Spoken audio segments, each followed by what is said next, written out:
Magandang araw guys. Tuturo ko po pala sa inyo kung paano matago ko itong following o mai-zero.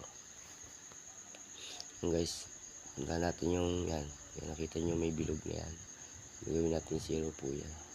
Pupunta natin po yung isa kong account para magawa natin yan. Ayan po. Search ko po yung yung may bilog. Tapos setting, tapos scroll. Makita nyo po itong follow and public content. Tapos hanapin nyo, you can see people, page list your follow, only me. Tapos ganun pa yung privacy. Tapos ganun pa yung iba-iba kasi yung setting ng FB natin.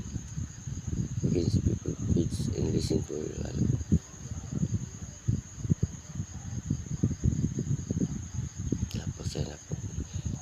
Nakapublish siya. Tapos magpunta tayo sa see more, tapos only me and only me po. Bali, hanapin ko po ulit yung account na ginamit natin. Ito yan, okay na po, 0 followers na ako. Matago na, naka-private na siya. Ito na po yung account na 0.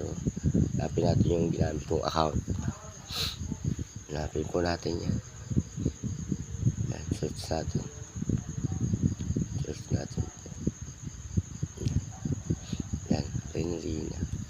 Yan, tingnan natin kung nag 0 followers din po siya. Yan, 0 followers din po. Thank you po sa panonood.